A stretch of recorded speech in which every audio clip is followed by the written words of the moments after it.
You will never see me use AI slop, as I am very vocal about my hatred towards the medium. I think it's soulless, lazy, and downright disgusting, though that's all I will say on the topic for now, as we really aren't here to talk about that. But today, we are. Hello and welcome back to another video, my little blue bunnies. In my last video, Hello, my name is Blue, I briefly touched on my feelings regarding AI. Today is the day I go into the depth of my true feelings towards the medium/system. I see AI in two ways, the tool and the medium. AI is actually a very versatile tool that could seriously help in areas of science, medicine, education, and with assisting the disabled. Instead, it is being wasted on stealing art, music, and literature to make works that are just horrific. Not only this, but generative AI is downright dangerous. I will touch on all of these points further into the video.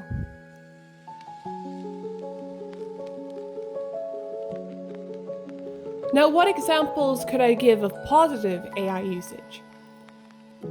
Gavis.org points out that AI helps doctors recognize fractures in an X-ray. This tool is amazing as 10% of doctors miss these broken bones. However, the website recognizes the concern with introducing AI into the medical field, stating, "It is important that people using these tools are properly trained in doing so, meaning they understand and know how to mitigate risks from technological limitations, such as a possibility for wrong information to be given." In other words, correcting AI's mistakes like you would a colleague's instead of taking what AI says at face value. According to neuronave.org, AI can be used to help create speech recognition software to help people with limited mobility move around using devices that rely on that technology. Likewise, AI can be used to make prosthetics and exoskeletons more responsive. Predictive text and language processing tools are also being developed to help those who communicate differently. According to Fast Data Science, AI is being used in drug discovery. The traditional way of doing this is long and expensive. This can help scientists predict compound interactions, identify potential drug candidates, and reduce the time and cost on clinical trials. Science costs a lot of money, and if they can cut down on costs by using AI, they definitely should. But again, they should treat AI like a colleague and double-check the work. Camera.org says AI will not replace teachers, but instead help them streamline their routine tasks to free up their time for more important things, like creative lessons, meeting children's emotional needs, and personalized lessons for their students.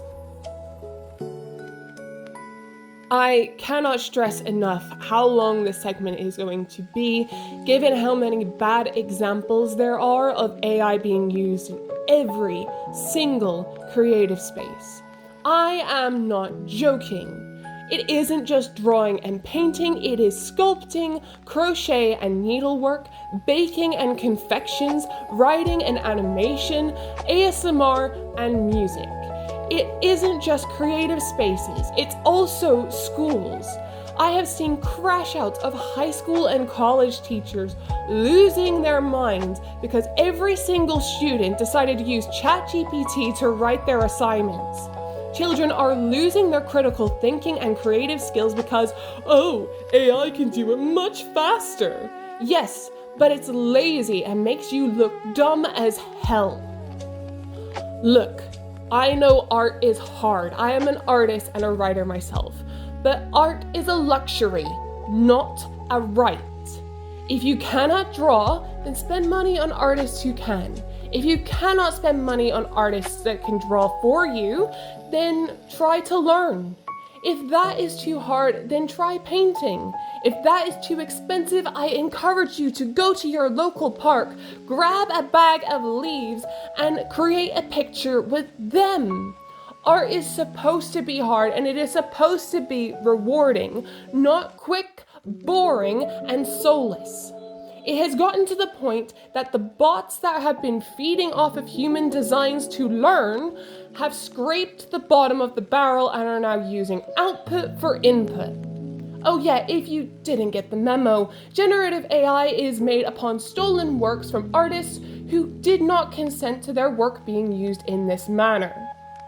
But I'm disabled! You're being ableist! You are the ableist ones. How dare you sit and use that excuse when the best artists in our time and history are and were disabled. These are just to name a few. Stephen Wiltshire, diagnosed with autism, could create detailed cityscapes from memory. John Milton kept writing amazing poems despite losing his sight. Leonardo DiCaprio had ADHD. Johnny Depp is nearly blind in his left eye and is nearsighted in his right.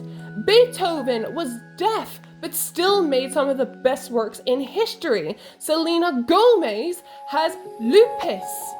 Iron Mouse, a chronically ill VTuber with common variable immunodeficiency, otherwise known as CVID, meaning she can't leave her house or she'll die, yet she has written her own music and pays someone to make her models and entertains thousands. Not to mention all of these incredible artists.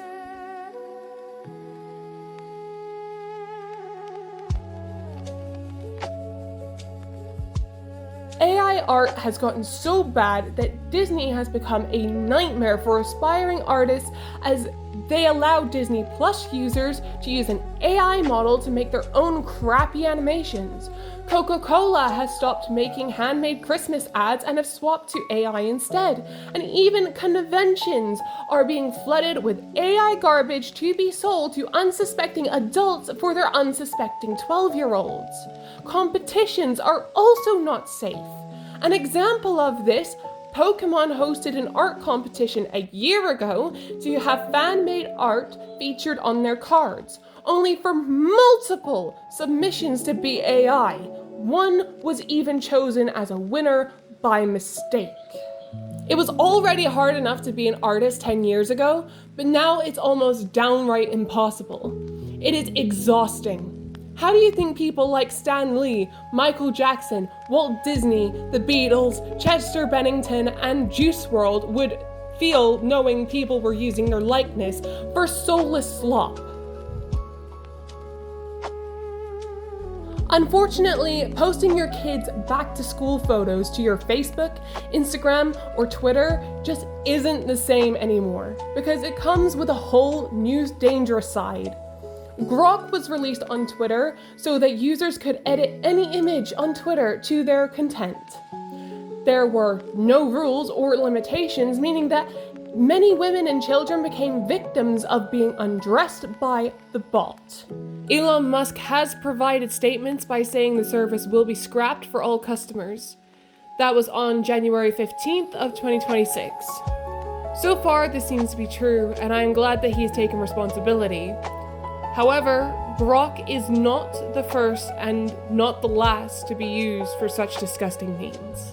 AI is being used to create a new wave of CP and sexual imagery of non-consenting parties, and it is terrifying. I remember being told I had to be 13 to just use Facebook, but the internet is now so dangerous that Australia has banned social media for any users under 16. The children said the government were taking away their voice, but really, the government was only trying to protect the youth from predators and toxic trends, and other countries should follow suit. My little blue bunnies, I cannot express my hatred enough for this topic. I hope you stay safe, and I hope you think twice before using any AI program. This is all I will say on the topic, as it was a lot and upsetting, so I will say goodbye until next time. If you have enjoyed the video, like and subscribe, hit that bell, and join the Discord if you are interested.